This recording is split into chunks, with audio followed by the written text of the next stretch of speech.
manje sifunda ngestory sendoda lithi iBhayibheli waye lendoda yayibheka lendoda yayiphila ngocela yayimpumputhe lithi iBhayibheli wayeyimpumputhe wayengaboni so he used ukuthi ahlale ngasendleleni acele kubantu abanako as you know mhlawumbe uyadrive lapha edrobheni bakhona abantu abanjalo abahleli becela la emawindini uthi drive imoto yakho sebeyacela la emawindini so this man naye yayiphila lo mpilo yayiphila ngocela kubantu bese ikwazi ukuthi ithola isinkwa ikwazi ukuyothenga isinkwa ikwazi ukudla ekhaya so nala ke ihlezi ngasemgaqweni ayiboni and izwa umsindo ngesikhathi izwa umsindo kuthiwa yabuza ukuthi umsindo wani lo lithi iBhayibheli watshela ukuthi hayi uJesu waseNazaretha alibonge igama lenkosi lithi iBhayibheli lendoda uma izwa ukuthi lo msindo lo kukhona uJesu kuona Jesus is passing by lithi iBhayibheli lendoda yaqala yamemeza alibonge igama lenkosi. Now the most interesting part for me in this story it is when this man is ukuthi uJesu waseNazaretha one yayingazange imbone lo Jesu ngoba one yayingaboni but for sure for this man ukuthi ifuna ukumemeza ithi Jesu waseNazaretha noma Jesu indodana kaDavide ngihawukele that means khona into eyizwile ngalo Jesu so whatever things ayizwile ngoJesu zabuild faith kuyena engakatholi lutho ngenxa ukuthi khona into ayizwile eyenzeke kwabanye ifaith yakhe yayisiready ukuthi kuzokwenzeka nakimi. Are you listening to me? Lendoda yayingakayi receive a miracle lendoda yayingabonanga miracle kodwa lendoda yayizwile ukuthi kwenzakaleni kwabanye ngenxa ukuthi kwenzeke kwabanye kwenziwa uJesu. This man had faith ukuthi nami uJesu khona azongenzela kona for sure wayizwile istory so wesifazane wayesophe for 12 years ukuthi wathinta umphathi wengubo kaJesu waba healed for sure wayesazwile ngempuputhe eziwu2 elithi iBhayibheli nazo zamemeza zathi Jesu indodana kaDavide ngihawukele uJesu wazenza zabona for sure yayisizwile ngendoda eyayihleze eduze kwechibi kwathi wathabatha uhlaka lakhe uhamba kunezinto lendoda eyisizwile ngazo eyenza ukuthi ifaith yayo ikhule ibe strong enough ukuzikwazi ukwamkela imiracle kuNkulunkulu. Ngizothi when sometimes you don't need God to do something for you in order to believe him. All what you need to think ukuzwa ukuthi usenzele bani uJehova. The moment you discover ukuthi sekhona amenzele then your faith should be strong enough ukuthi akwenzele nawe. Alibonge igama lenkosi. Lithi iBhayibheli nibusisiwe nina enikholwa ningabonanga abantu abathi uma uNkulunkulu ephulukisa ngifuna aqala aphulukise mina qala ukuze ngibone ukuthi uyaphulukisa they will die without receiving healing. Because lithi iBhayibheli nibusisiwe nina enikholwa ningabonanga yizwa ukholwe into zikaNkulunkulu awuzamkela iqala ukholwe later. Did you hear me? Izinto zikaNkulunkulu uqala ukholwe eqala bese uyazamkela ama result eza because uqale ngokukholwa ama result aphuma. But unfortunately many people for them to believe bafuna kuze kwenzeke kuyena.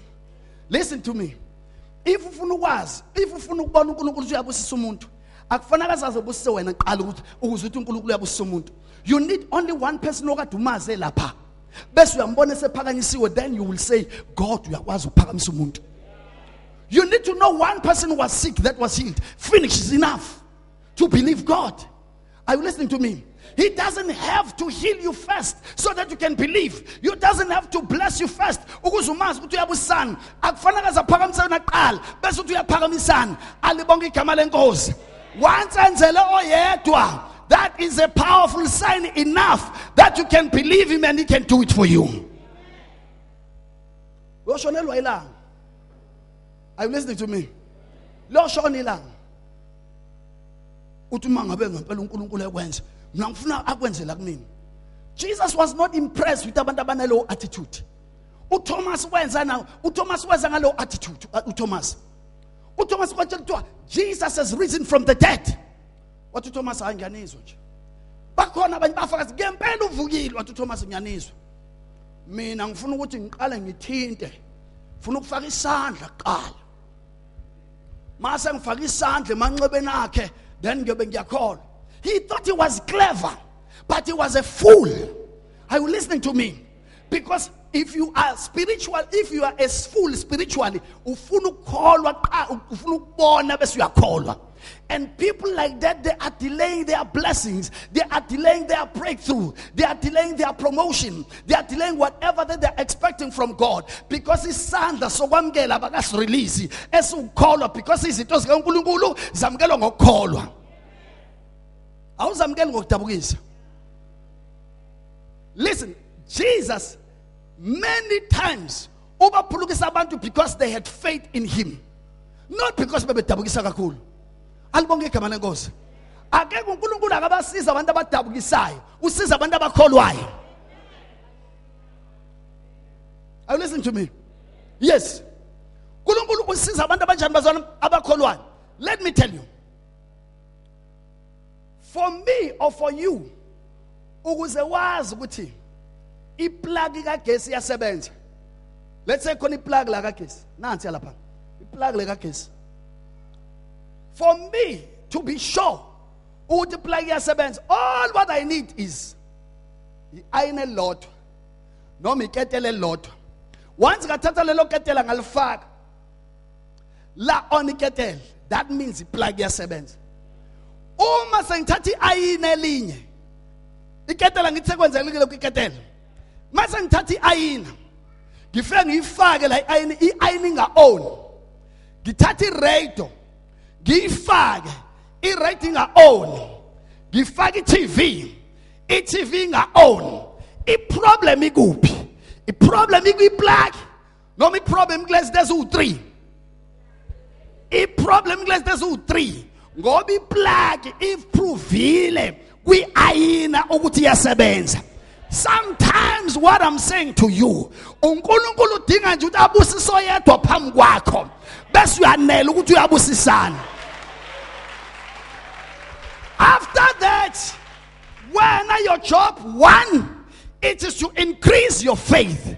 Number two, check iwiring yenhliziyo yakho ukuthi imi kanjani. Are you listening to me? If the wiring inside it's okay, and your faith it's okay, that means it's a matter of a certain moment where God will show up. That means everything is okay. Keep on plugging yourself. Mhlawumbe ngenzeka ukuthi iyasebenza ukuthi nje uyipluganga enough ukuthi ithi khaqa.